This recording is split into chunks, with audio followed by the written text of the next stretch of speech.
Friends, welcome back to Generation Wisdom. I am joined by someone that came to mind right away when I started thinking of Fearless. She literally wrote the book on being brave, The Brave Art of Motherhood. I am joined by best-selling author, blogger, friend, Rachel Marie Martin. Rachel, thank you for joining us today. Well, thank you for having me today. It's awesome to be chatting, and it feels right? normal. It feels good. Mm-hmm.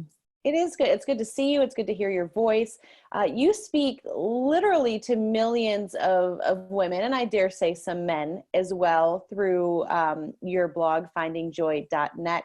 Can you tell us, how would you describe what it is that you do through the blog? And we'll talk, I know you wear a lot of hats, so we'll talk about that through the course of our time. But how would you tell people that maybe haven't heard of your blog or haven't read your book? I love this question. Good. It's a great question. People ask me all the time, what do you write about? And what's your voice? And honestly, I think that I give women permission to tap into who they were created to be in the midst of their life journey. There's lots of books out there about self-help or progressing their life. But I found that sometimes that's not as applicable when you're in the midst of motherhood. Like, how do I do that when there's an 8-year-old pulling on my arm needing something? So basically, I like to think of myself as permission, almost that voice of saying, you know what, you're enough, you're good enough, acknowledging the emotions that we're all feeling, and then kind of being the person that says, okay, now let's pull up your bootstraps. What can we do next? And I really believe that as women, we need that kind of voice. It's like, I always think it's like the labor coach, like, you're going to do this no matter what, and I'm going to stand by your side. I love that you use that example, because I remember before I had my first child, do you remember those shows that used to be on, I can't remember the network, but it was like A Baby Story. And, it would go through this birth. And I would always hear these women in the middle of labor saying, I can't do this. I can't do this. And I looked at my husband, I said, do not allow me to say this, because the baby has to come out, right? It has to happen. So how do you, when you were saying those words, it's almost like you're a mirror. It's almost like you strive to be a mirror to reflect people's best selves back to them and coach them. How do you do that, though? Especially people will be listening to this at different times, but we're in the middle of this self-quarantine, this world health crisis. How do you look back at someone, metaphorically sometimes through the computer, and say, you've got this, you're enough, I see where you are, you can do this? What does that look like? I think a lot of it comes back to years ago. I realized that when I wrote my authentic self, and you hear authentic all the time, but when I would write from my heart, people would be like, oh my goodness, you're in my head. And I realized that there is this space, especially in the online world, where people perceive like, okay, they've got it together. There's that facade. And I've seen it broken in the last couple of years more and more. But I realized that if I'm thinking that way, there's a good chance that somebody else is feeling that way. And so a lot of my writing is my own internal dialogue, my own kind of self-pep talk. And, the mirror thing reminded me of, what is it, Stuart Smalley from Saturday Night Live years ago? You're good enough, whatever. And there's some darn it, people like you. Yeah, that's right. And but in the humor of it all, I think there's some real profound truth to that especially women, we tend to doubt ourselves. We tend to criticize ourselves. We tend to think, well, I can't be that confident because what will other people think? And I want to be this voice that says, you know what, go out there, shine, be your authentic self. And every time you do that, you empower somebody else to be that way as well. Well, and you are very, is raw the right word? I mean, you are very vulnerable. You are very real. And I agree. I mean, I resonate with that. People resonate with that. How do you temper that in the midst of, because you do make your living online for the most part, right? I mean, you're living online, you're on Instagram, you're not shying away from those things.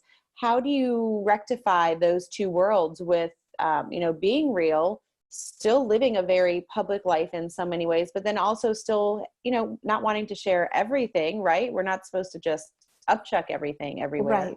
Right. It's like that commercial too. Look at me with all the references years ago with somebody said, well, this woman went to a jewelry store and the guy's like, well, how are you feeling? She's like, oh, horrible. And she just kind of told everything. Right. And I think you're right. It's a balance. And I do live this life where I'll meet people at Kroger and they'll do that kind of look and they'll look. And then I realize, oh, they know who I am. Right. And the best compliment I can ever get as a person is, you're exactly who I thought you would be. You're exactly like the person that you write about. And that always resonates in my mind is, my life, what I write about, when people meet me, I want them to be like, you are the finding joy person. But in the same balance, it is like, do I share everything? Right. No. Like I went through a really, really challenging divorce 8 years ago. People know that story, but the details, some of them are just for myself. I will share as much that is needed, but we don't need everything. We live in a culture where we think we need everything, right? But in reality, sometimes less is more. I'm really glad you brought that up because, there's some obvious reasons, right? Some people don't need to know everything. You have children, right? I know you. I know you want to respect everyone involved, regardless of your feelings. But I know that was also a time, you didn't dream that life for yourself. You didn't dream that story for yourself. Where did you find the strength? You were living in Minnesota. You now live here in Nashville, even though we can't be in the same room. I know. That's right here. Yes, I know. I was thinking that. I'm like, we could be doing this in person in different times, and yet not this month. So can you just talk a little bit about where did you find that strength, especially because there's a lot of people going through really difficult things, not even just, self-quarantine enough would be, difficult. But when you think of illnesses, divorce, relationship issues, just a plethora of things that would happen at any normal time. Talk to me about what you drew on and how you were able to, move forward, even when you were in the midst of that story you didn't want to be in. I think it's a lot of one day at a time, which is where the idea of brave came from. Is I hadn't even realized it when I wrote the book, but I had been referencing brave motherhood, being brave for years and years and years. And I really started to look at life as this kind of, you have to have hope in the future, right? Like even now we're in quarantine. I tell women and people all the time, you have to dream beyond being isolated, because when your focus is right here, right in front of you, it's very, very challenging because all you can see is this kind of wall, and you have to be able to have faith in something, an outcome beyond. But you have to also appreciate the small gains. And that's the baby steps, these inches, I don't know what I'm going to do today, but I'm going to do one thing to change my life. And we sometimes don't see those. We don't see that in the celebrity, or we don't see that in people, but we all appreciate a great underdog story, or we all appreciate the actor that says, it took me 18 years to get here. And that's where I think I have this realization in that time, like I'm supposed to do the inches right now. I'm supposed to demonstrate to the people that are reading the power of an inch, the power of one day and one choice. And sometimes it meant being really real, saying, the other day I went in my closet and I screamed into a pillow, but then I came downstairs and I played a game with my kids. It's the dichotomy of both. Yeah. And I appreciate you saying that too. That I've been having those same conversations with myself, that dichotomy of joy and suffering. Not only can they coexist, they must coexist. If we wait for just the joy, we're going to be waiting for a while. I heard an interview with Octavia Spencer recently too about that overnight success. And, she was saying, sure, all of a sudden you saw me in this movie and I got this Oscar. You didn't see the guest roles. You didn't see the sleeping on my friend's couch. You didn't see, all of those things. And it's true. We sometimes choose what to focus on, maybe because that's what we want to focus on. There's so much I want to point out in your book. Again, The Brave Art of Motherhood: Fight Fear, Gain Confidence, and Find Yourself Again. But there was something towards the end of the book that when I read it, I resonated with and honestly felt challenged with, because you talk about what would awesome you do. You had heard another speaker, I believe. So I want to make sure I give credit where credit is due, Nicole Dean. And I think she was asking, or you said as she spoke, I heard, is this what awesome Rachel would do? Right. And just, can you take us back to that moment a little bit? Because you have some other great questions that you asked people to think about, but what was that moment like for you when you had this realization of, okay, I'm a mom, but I can be a superhero. Like, what am I holding myself back from, is kind of what I read when I heard that. Right. I think we have I don't know if it's like an ability. I think we tend to shortchange ourselves sometimes. Steve Harvey gave an example once about a flea that's in a jar. And then if you put the lid on it, it will jump to the height of the lid over and over again. But if you take the lid off, that flea will still only jump to the height of the jar, even though it has all the space in the world to jump.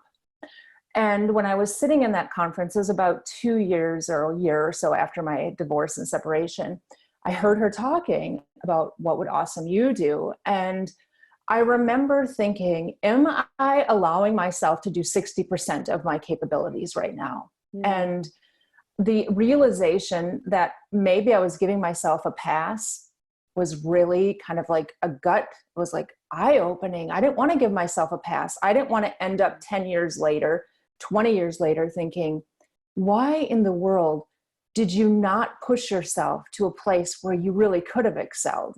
Mm-hmm. And that pushing ourselves, it's uncomfortable. We live in a world of easy fixes. We live in fix your life in 3 weeks at 2 hours a day or whatever. Yeah. And life will be perfect. And there's a lot of truth to 10,000 hour rule, all those things. Like It takes practice. And, you know, the awesome me, that part, that challenge is, am I shortchanging myself? Am I giving up on myself right now? And I give examples to my kids all the time. Like even, Michael Jordan was cut from his basketball team. Yeah, I know. Chicago girl. I love any Michael Jordan reference. That's when I grew up here. It's my generation right there. And, he was cut and he didn't allow it to stop him, right? Yeah. Everyone knows he went and practiced. And then he makes the team. And they said, oh, the only reason you were cut was because you weren't a junior or something. Mm-hmm. It wasn't that he wasn't good. Yeah. But I think a lot of times we look at the places where we come up to a speed bump, we come to those places and we think, oh, I'm not good enough, I should stop. And it's really where you should keep pushing through. So that was the awesome. Yeah. Side note, my favorite Stuart Smalley Saturday Night Live episode was with Michael Jordan, looking in the mirror. So we'll have to superimpose it. It's funny, I've done a lot of these conversations now, and I realize you're my first of my generation. You're the very first 40-year-old generation. So young. Exactly. It's fun to say, oh yeah, this. We grew up at the same time. So this is fun. Well, I really was reflecting a lot. Let me just, if I can, let me read a few of these questions, because you also give the example of figure skaters and how they literally, it's whether it's a 1 minute routine, a 4 minute routine, depending on what they're competing in. They visualize, you talk about every turn, every jump, every hand motion, every blade movement. And so what you say, what you need to do is no different from what figure skaters do. I want you to really think about the person you will become.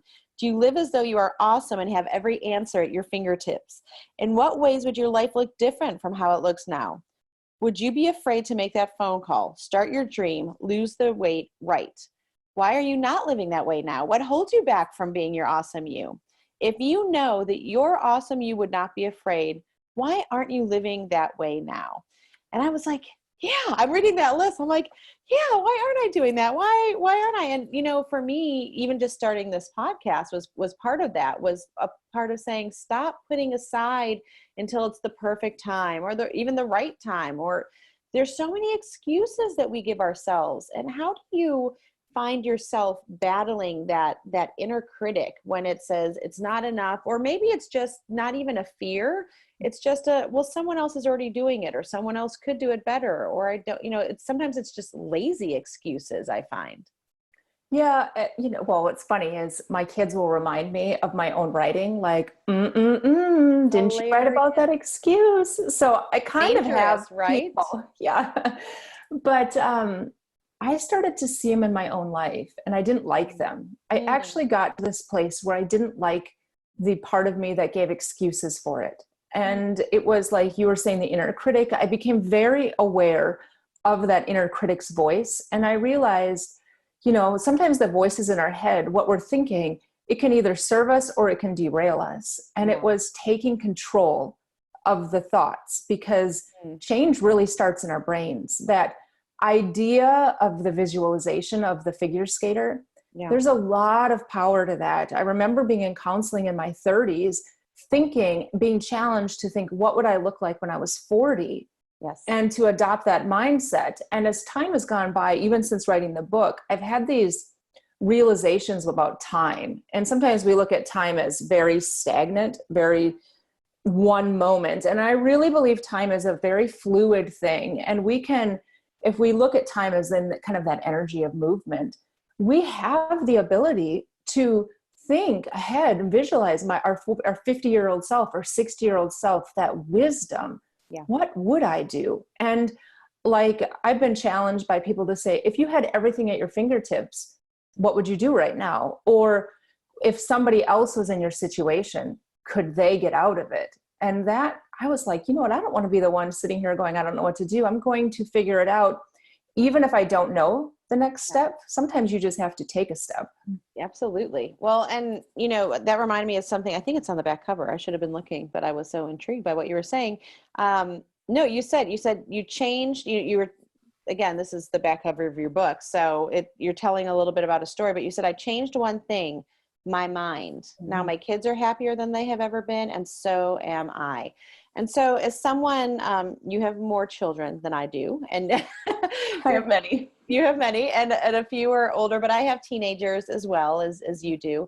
And I think in this generation, of course, every generation, every, teenage, young generation, people always say things about them that some are true, some are not true.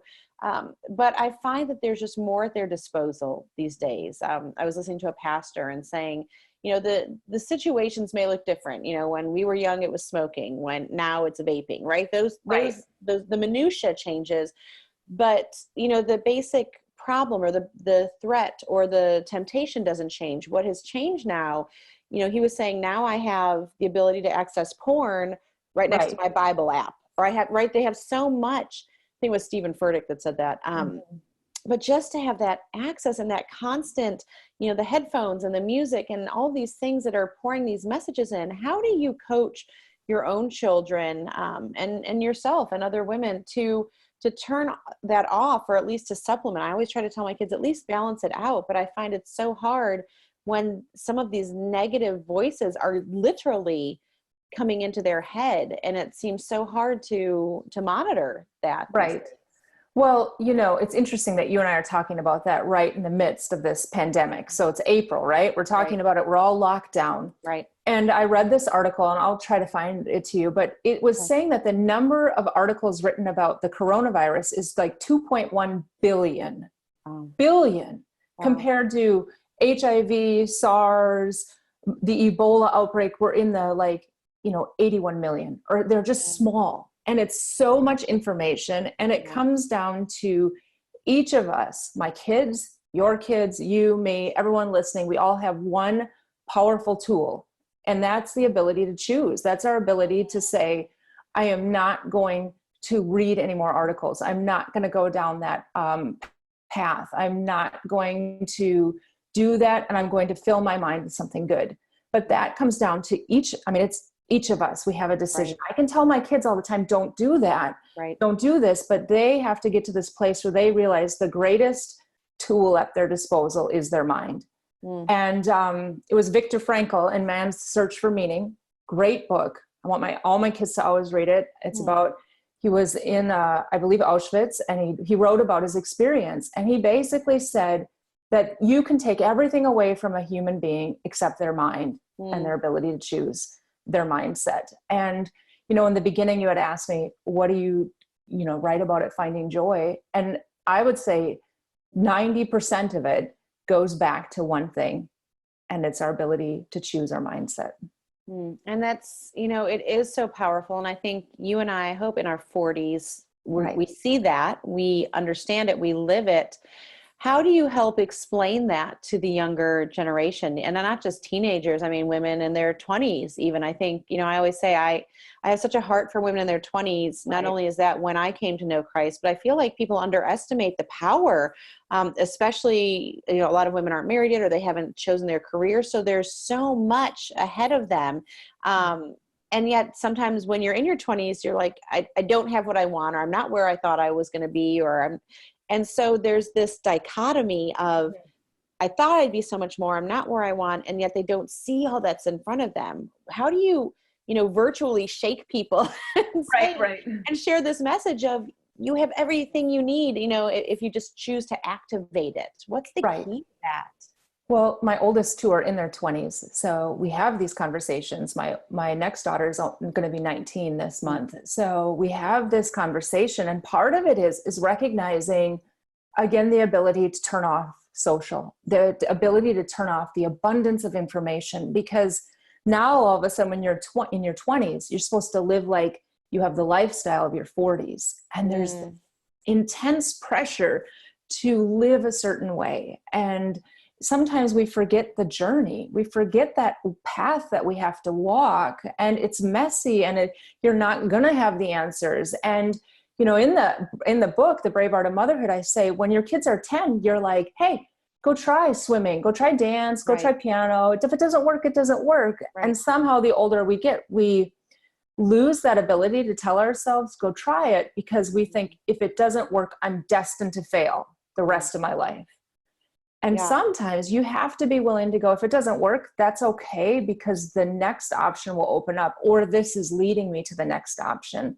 So it's this kind of balance of knowing that, and then being aware. I tell my kids all the time, you're not your emotions. You are a being experiencing that emotion. And the analogy that I give, that I heard years ago in counseling, was, if you're on a school bus and with a bunch of kindergartners, and one of the kindergartners says, let me drive the bus, would you let him drive the bus? Well, everybody's like, no way. I said, when you let anger or an emotion override, it's like they're driving your bus. And so you just have to make the decision to say, you know what, I'm feeling angry, I'm feeling joy, I'm feeling upset, I'm feeling overwhelmed. Because the second you add that word feeling, you're basically taking back control, recognizing that you're feeling something, but you don't have to remain there. You're not that emotion. And you're not that instance. You're not that incident. You're not that. I think, man, I literally just took a deep breath then, because I was reminded, we changed our daughters. Our kids have done a lot of different schooling. We've homeschooled, we've private school, we've public school. We always say every child is different. Every year is different, right? There's nothing guaranteed. And we realized for our firstborn that there was such this fear of failure, that firstborn perfectionistic tendency. But we realized going into high school, where we hadn't really pushed anything up until then, like you, we said, try these things. But, we weren't doing travel teams or anything like that. We didn't want to get into that. But then we also realized she had stepped almost too far back, was afraid to try anything, because so many other kids had been playing whatever it was, softball, soccer, gymnastics, since they were 3. And I remember saying to her, if you don't try it now, chances are you're not going to once you go to college. But I never stopped to think about why. I remember I was diagnosed with chronic fatigue syndrome back in my 20s as well. And I got to this point where I accepted it, but someone said, well, have you prayed for healing? And I thought, oh, no. I just thought, I have it. So it's meant to, and so it's interesting when you say that, how we just accept, like you said, to say, I am not angry. I am feeling angry. I'm not an angry person. I'm not going to let it drive the bus. And I just think even that small switch just really spoke to me. I hope it's speaking to other. I don't have a question in that. It just really spoke to me.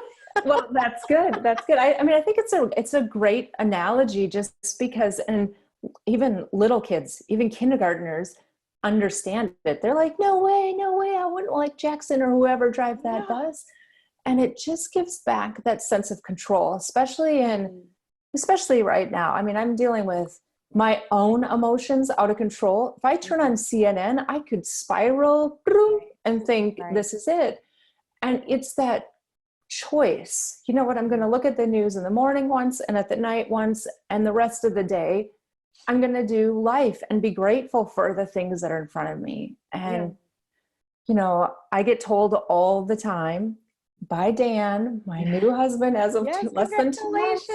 Yes, thank you. He's always like, serenity poem, serenity poem, serenity poem. Amen. And there's a lot of power in that serenity poem, because I am a person that could live like a tightly coiled spring all the time, waiting, like holding my breath. Yeah. And that's not how we're meant to live. We're supposed to live with that peace in our hearts. Not to put you on the spot, do you remember, I could probably get the gist of it, but can you share it for someone that hasn't heard the serenity poem? Oh, I don't know it. All I know is him saying serenity. Isn't it like, it's like, give me the power to... Yeah, I could look it up, but I mean, I know it. It's basically the peace that you don't have. Like, there's things that you can control. I wrote a serenity poem about parents whose kids use their iPhone chargers. Like, you know, like that's a whole different kind of serenity. Yeah, but serenity. Let me see, serenity. Oh, I looked up just serenity in my wisdom here. Well, it's basically saying, give me the power to, you know, change what I can and release what I can't. This is it. Oh, here we go. Grant me the serenity to accept the things I cannot change, the courage to change the things I can, and the wisdom to know the difference. There we go. It's interesting. Sometimes it's just the simplest things. And you even gave the example of screaming into the pillow in your closet and then going down and playing a game, right? Sometimes, I mean, I know I think it was a Jody Messina song that said, you know, I just want to stay mad for a while. It's like, we know what we're supposed to do, but sometimes we just want to revel in what we're not supposed to. And so I think the power to know, okay, I'm feeling this, I'm acknowledging it, I need to release, but then I still have to be a mom. It doesn't mean you get to go check out, especially now you literally can't go anywhere. No, you can't. So I appreciate you echoing that. I do want to come back to this, you know, we are talking about being fearless, and it's funny, there was a part I had dog-eared in your book. Nice. And ironically, I didn't even realize this, obviously, when I originally dog-eared it, but you talk about building a new reality.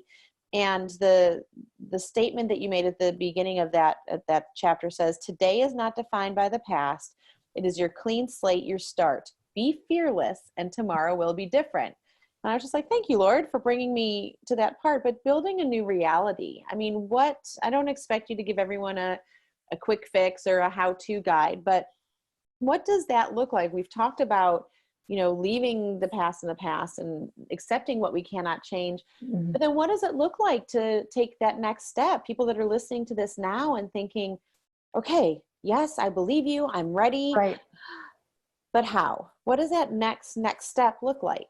I think often you don't know the how, and it's being okay being in that uncomfortable space. And I give an example in the book about the pioneers on the Oregon Trail. And I feel like our generation right now is that group of people, because I think our reality will forever look different because of all this. We'll experience things differently. But the Oregon Trail, the pioneers at one point they decide to leave, right? Courage, faith. Right. At a certain point on that trail, you can't turn back, and you have to go forward. And you're seeing everybody's stuff strewn on the side, things that you thought you couldn't give up. I think about like the women that would haul this beautiful dresser or something, and then that would get too heavy and they would say, I don't need it anymore. The thing that they thought they could never live without, and they throw it on the side of the trail. It's such a powerful image. When I think about those people there had to have been a moment, and I call it in the book, like, it's okay to freak out, where you're actually freaking out a bit. And I loved what you said right before this about a lot of times we don't allow ourselves to experience emotion. When we get angry, we think I'm a bad person because I got angry, versus recognizing, you know what, I'm feeling angry and there's a reason I'm feeling angry. And what is it? Can I choose another emotion? And it's like right now, it's okay to freak out a little bit. Like if you don't know the next part of the reality, it's okay to feel that. But for all those pioneers, even feeling that, they kept moving. Like they kept going mile after mile until they could finally get to that destination. And I really believe that's the part about building a new reality is most of the time in life, you don't realize you've created the new reality until you're fully immersed in it. Interesting. And I tell this story about my whole life. I wanted my kids to see the ocean and all of this. And it took 6 or 7 years after my divorce, and I had taken the kids, we drove down to Gulf Shores, and my kids saw this ocean. They saw the Gulf of Mexico like that the first time. And they were laughing. And I mean, the whole thing, all of a sudden standing there, and I realized this is the new reality. But I didn't know it all those years. Like, I didn't realize it until I was immersed in it enough where I could breathe, where I could see I made it. And for everybody that's in that process of building it, it's really being, aware of where you're going. It's a dichotomy. Where's my target in the future? Where am I moving towards? But I am so grateful for today. And it's this tension of time. You're basically living fully aware of the present and grateful, but also moving towards this future. So and it's good. Both.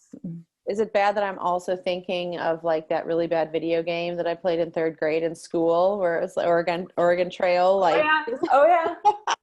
I loved that game. I know, me too. I'm like, oh, computers. So should I be the banker or the farmer? Right. When you're talking about like, oh, do I buy food? Do I buy Yep. So, oh, good old Oregon Trail. Well, but that is a very poignant example. And I mean, this seems trivial compared to, those times, but I know, like, I'm looking around my office, I'm gathering things to sell online. Obviously we've been home. It's a great time to reevaluate. We can't go shopping. Well, let's shop our closets, or what can we sell? What those, like you said, those things that a year ago I thought I could never be without this. It's like, well, yeah, I haven't touched it in a year. It's a very, like I said, a small example, but it's also something that when the rubber hits the road, so to speak, what is really important? What are you going to choose to stand for? What are you going to choose to live for? And what are you going to choose to surround yourself with? And I think we're in the midst of those times where we have to ask ourselves those questions. Oh, absolutely. And if you look at that, going back to the example of the Oregon Trail, they didn't travel alone. And I feel like there's so much power in that, of the fact that they didn't travel alone. I think back to about 5 years ago, I was in Haiti, and I went to a church service, and all the kids sat in the front of the church, like all of the kids. And I thought, wow, as a parent, especially in kind of, I guess, American churches, you're like, sit still, be quiet, sit still. You're like doing that. And all these kids go in the front, separated by age. I'm like, there's a whole row of 3-year-olds. But what was amazing was everybody took care of them. It wasn't like that's some so-and-so's kid. It was just a communal take care of everybody. And I feel like that's where we are right now. I've seen it. I've seen this beautiful thing happen in the midst of this isolation, as I feel like people are kind of, the blinders have come off.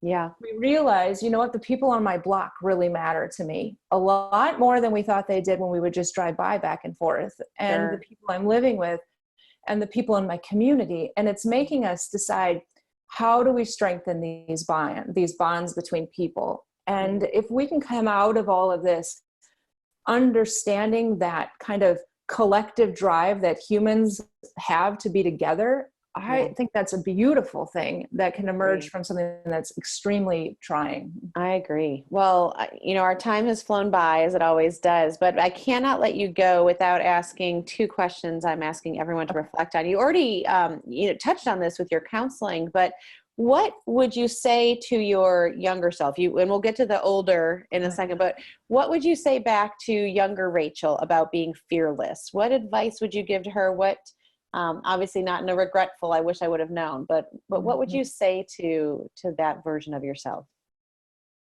I would say 2 things. Eleanor Roosevelt, with her "do one thing every day that scares you." It's brilliant. My older self would tell her that one day in her house, she would have that quote right next to "do one thing every day that makes you happy." And I think fearlessness and doing something that scares you every day is often on the other side is happiness. I would also tell her to have patience for those around you, because when you are fearless, when you change the tide, everybody else might not be in the same spot, and their journey, their timeline is different than yours. And they might not be right next to you at that moment. And that doesn't mean that you're doing the wrong thing. It just means you're on a different timeline, and to have a lot of grace there. Wow.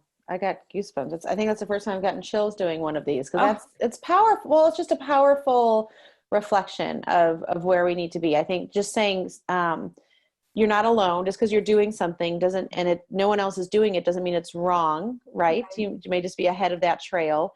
Right. And you can still be side by side with someone and them not necessarily be on the same path as you. So I think it's an important reflection and realization. Yeah. So if you're, so I got married, about 2 months ago, and I was giving a talk to my kids because we talked to them. It was a blending of families, and my one son and I we're estranged. We're in a different place, and I had to acknowledge it. Here I'm talking to all my kids, and I basically said the same thing. I said, he's not here. We all love him, but his timeline and our timelines don't match right now. And just because they don't match, it's like the prodigal son. When his timeline hits where we are all at a place of healing, we are all waiting with open arms. Yes. So it's that. Sometimes it's back to my younger self. It's seeing that we all have a different timeline. It's a beautiful picture. Well, what's now going back to that kind of challenge that you had in your 30s, now in your 40s, what would you, maybe not just say, but how do you hope to grow in bravery and fearlessness as you continue down this path of life into your older, wiser years? Oh, I would worry less about what others thought in that way of like kind of that, oh, if I do this, what are people going to think? I would want to just extend. I think about just going to a store and someone needs help, just stepping in, being that person that's willing to step over what we've made as these boundaries, be the person that extends the hand and speaks up and says the hard things. That's what I want to tell myself as I keep getting older, is say the things that need to be said, be the person, be the voice out there that life can be good even in the midst of hard. It's a great way to end it. Rachel Marie Martin, author of The Brave Art of Motherhood, Fight Fear, Gain Confidence, and Find Yourself Again. Also, you can find her on findingjoy.net. Hopefully we'll find each other in the same place once this that would be awesome. Quarantine ends. Rachel, thank you for not only joining me, but just really speaking truth to everyone listening today. I appreciate you. I appreciate you too.